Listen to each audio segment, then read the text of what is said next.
Bien-aimés dans le Seigneur, chers frères et sœurs, souverain peuple congolais, au nom du ministère The Gospel of Jesus, The Good Fight, et en mon nom personnel, je vous adresse mes salutations et mes bénédictions au nom de notre Seigneur et Sauveur, Jésus-Christ. Mes frères, mes sœurs, compatriotes congolais, devant le brûlant sujet du changement ou du maintien de la Constitution du 20 janvier 2002, nous avons pensé nous exprimer le plus librement du monde afin d'apporter notre pierre à l'édification de notre société, fût-elle petite cette pierre comme un caillou. Mes frères, mes sœurs, devant un sujet aussi important qui va déterminer l'avenir de notre peuple, l'avenir de toutes nos tribus, l'avenir de tous nos enfants, et il va de soi, l'avenir des générations futures, rester silencieux, c'est-à-dire ne pas se prononcer clairement, serait de notre part irresponsable. Lorsque des vents orageux menacent la quiétude des cieux sous lesquels vivent, et nous-mêmes, et nos parents, et nos amis, la moindre chose qu'on puisse faire, c'est de participer pour la solution. La vérité, c'est d'aimer sans frontières et de donner chaque jour un peu plus de soi. L'amour, c'est de privilégier l'intérêt de l'autre avant le sien, et surtout lorsqu'il s'agit du plus grand nombre. La grandeur, c'est d'accepter qu'il y a un temps pour toutes choses, un temps pour venir, un temps pour partir, un temps pour diriger et un temps pour passer la main. Pour notre part, tenons compte de la fragilité de la société congolaise. Tenons compte des incessants appels de la communauté internationale qui demandent aux dirigeants africains de ne point changer leur constitution en vue de briguer un troisième mandat. Tenons compte des conséquences malheureuses que génère souvent ce genre d'entreprise. Nous nous prononçons contre tout changement de la constitution du 20 janvier 2002. Nous pensons personnellement, comme le pense d'ailleurs la majorité des Congolais, que l'alternance est une bonne chose. Nous pensons personnellement que les valeurs qui sont les nôtres, les références morales qui fondent notre société, peuvent permettre cette alternance dans la paix, dans la confiance mutuelle, sans velléités aucune de chasse aux sorcières, de justice des vainqueurs ou encore de poursuites vengeresses. La sagesse bantou nous enseigne que toutes les fois que vous vous perdez en forêt, il est toujours une bonne chose de revenir à la croisée des chemins, de revenir à la case de départ, de revenir au mbongi. Car les vertus du mbongi peuvent nous assurer cette alternance tant appelée par tout notre peuple, du nord au sud. C'est le lieu de rappeler que les anciens, nos anciens, avaient déjà compris l'importance du mbongi, ce lieu de retrouvailles, ce lieu plein de ressources, ce lieu de dialogue permanent, ce lieu de communion fraternelle, ce lieu de réconciliation et de règlement de conflits.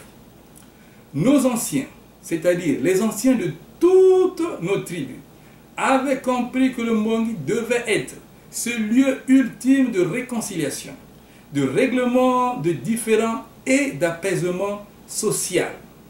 Et l'une de leurs plus grandes trouvailles était qu'à l'issue de ces palabres, qu'à l'issue de ces makambo ya mboka, qu'à l'issue de ces mambo ya bwala, qu'à l'issue de ces Samoumienti, personne n'y sortait vainqueur. Personne n'y sortait vaincu. Tout le monde y sortait vainqueur. Le village y sortait grandi, renforcé. Nos anciens n'avaient pas étudié dans les plus grandes, dans les plus prestigieuses universités modernes. Nos anciens n'étaient pas des docteurs attitrés en droit constitutionnel, mais ils savaient qu'on pouvait tirer une force de l'unité. Ils savaient qu'on pouvait tirer une force lorsqu'on s'asseyait et qu'on dialoguait. Et c'est à cette force que je donne le nom de l'amour du prochain et du respect de la chose publique.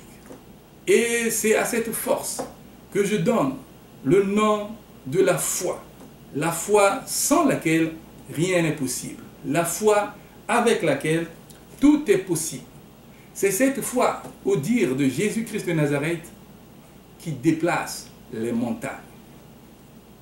Ainsi, tout en réaffirmant notre opposition à tout changement de la Constitution du 20 janvier 2002, nous invitons tous les Congolais, nous invitons toutes les Congolaises, nous invitons tout notre peuple, où que vous soyez, à quel parti politique que vous appartenez, à quelle échelle sociale que vous vous situez, à quelle confession religieuse où vous apportez votre suffrage de croyance, de travailler ensemble pour le respect de l'ordre constitutionnel, de faire des pieds et des mains pour qu'ensemble, assis, nous voyons ce qu'on peut faire.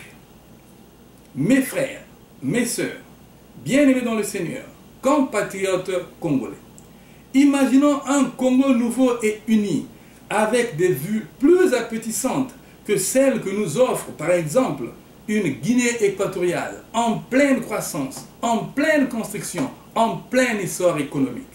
Imaginons, bien-aimés, un Congo fraternel et complètement pacifié, avec des horizons verdoyants et des quotidiens d'émancipation en tous sens.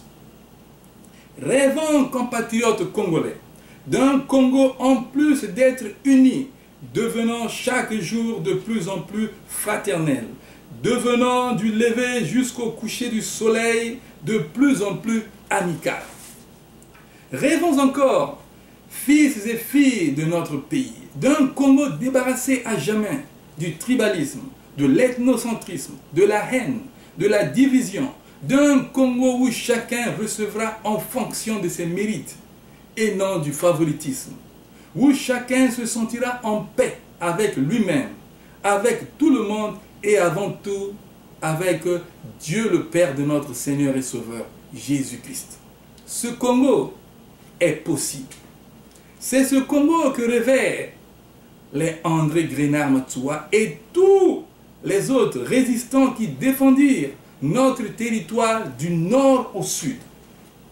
C'est ce Congo que rêvèrent les pères de l'indépendance, l'abbé Fulbert Youlou, Jacques Opango et Stéphane Tchitchélé. C'est ce Congo que rêvèrent tous les participants à la grande messe d'amour, d'amitié, de fraternité et de famille que nous appelons communément la Conférence nationale souveraine. C'est ce Congo qu'aujourd'hui, des milliers de Congolaises, des milliers de Congolais vivant à l'intérieur du territoire, tout comme vivant à l'extérieur du territoire, continuent de rêver. La flamme de foi ne s'est pas éteinte. Nous continuons de croire en ce Congo. Ce Congo, c'est encore possible. Il nous suffit d'une seule chose, l'amour du Congo et des Congolais. Alors, une fois arrivé là, la main dans la main, en cœur et dans un cœur à cœur sans fin, nous irons sans trébucher vers l'exubérance, la verdoyance, l'émergence économique et sociale. Alors là, inséparables, comme les doigts d'une seule main, mon cousin qui vit à Itumbi appellera allègrement mon frère natif de Moussendiou. Alors là, inséparable. Ma tante, qui est originaire de Diambala, enverra non sans joie un colis de pommes de terre à sa fille originaire de Madinkai.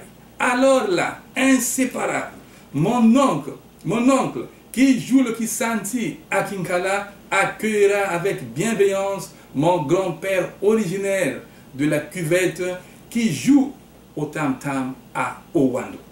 Ainsi unifiés, sous la puissante main de Dieu, nous tous, fils et filles de notre beau pays, irons la main dans la main, entonnant le patriotique chant du vieux Jacques. Congo, ekolo na biso, tobosana te Congo. Tolingana toyokana tosalisana malamu, tongo tobongisa Congo. Un Congo uni et prospère, c'est encore possible. Un Congo allant de l'avant, c'est encore possible. Si toi et moi, nous nous asseyons, nous décidons, les choses vont changer. Soyez bénis au nom de Jésus-Christ. Je vous aime au nom de Jésus-Christ, fraternellement, patriotiquement, le vôtre.